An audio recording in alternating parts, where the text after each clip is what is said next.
All right, number six. Number six is stopping the use of leveled readers during small group times unless they're ready for them. I can tell you about that later. So all beginning readers should start with decodable readers. And the biggest reason beginning readers should not start with leveled readers is because it might cause bad reading habits like guessing. I have a few examples I'll show you in a minute. So the focus should be letters and sounds you have explicitly taught to them when the students are beginning to read. So this goes back to using the scope and sequence and making sure that they'll be successful. The decodable readers are used to practice and to become fluent and automatic. We want to really gain their confidence.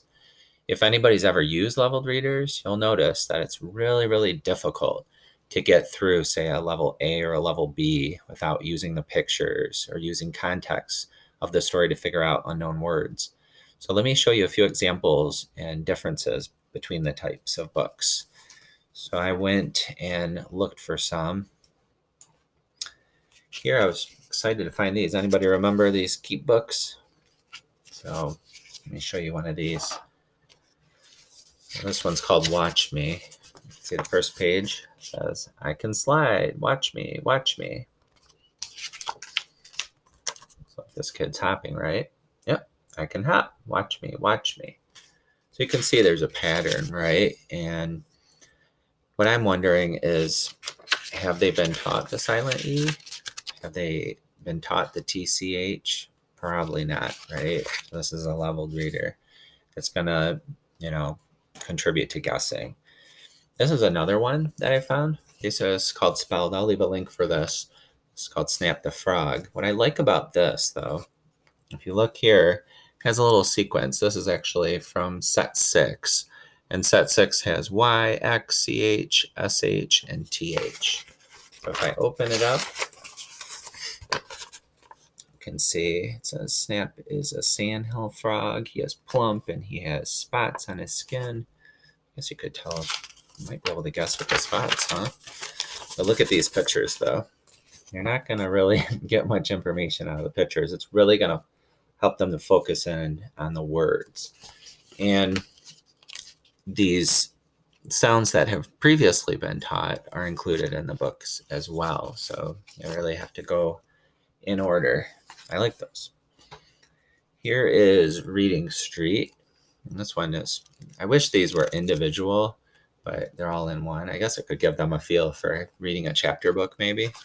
But I do like, when you look at the first page, it does show what they're going to be covering. It looks like it's got M, S, T, and A. So it starts really basic. I sat, I sat, I sat, I sat.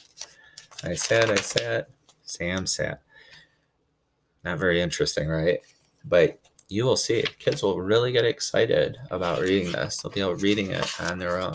It's going to progressively add letters. You can see here, starting to add more to it. So the stories will get a little more interesting. Okay. There are some pictures in here too. I have to take a closer look at that. I mean, it's not perfect, but you want to really focus in on looking at the sounds, right? So this one is Core Knowledge, okay? And yeah, this is actually like set up as a chapter book.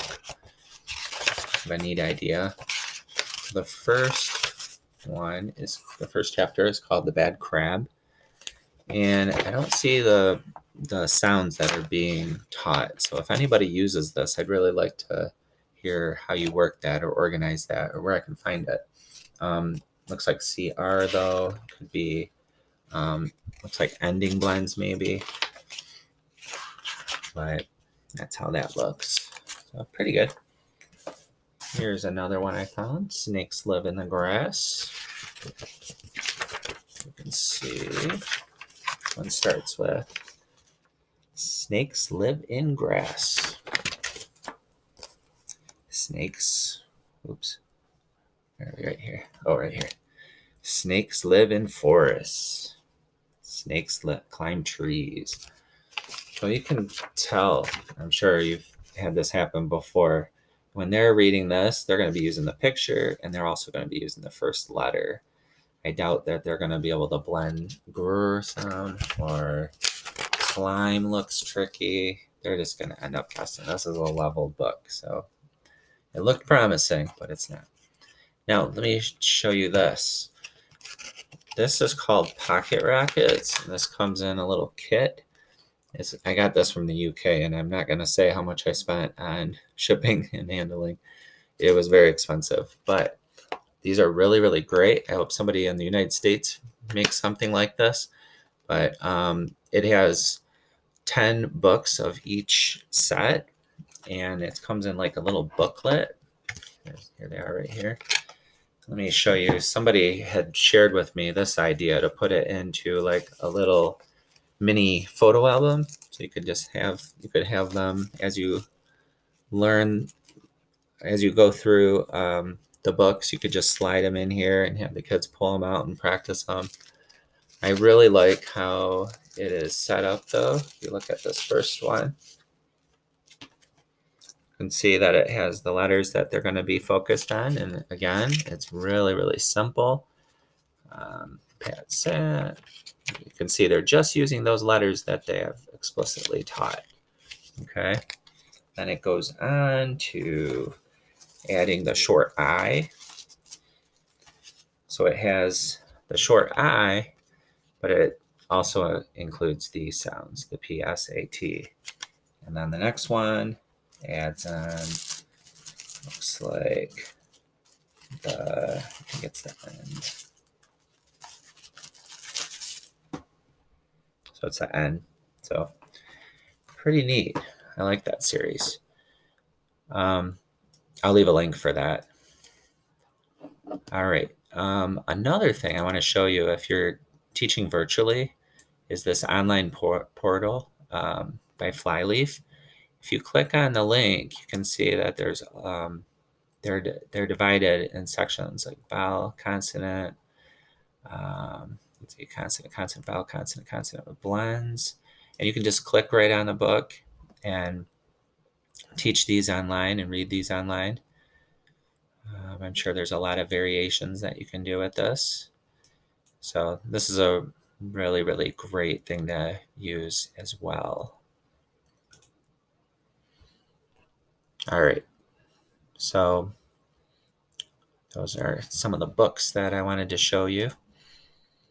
So I highly recommend, though, listening to Linda Farrell discuss using decodable readers and leveled readers correctly. I'll leave you a link for a webinar that Linda Farrell discusses leveled readers and decodable readers. It's one of my favorite webinars and most favorite reading experts out there. Now, it doesn't mean you have to throw away all your leveled readers. They can be used for a variety of different things. They can be used for building knowledge, for building vocabulary and oral language.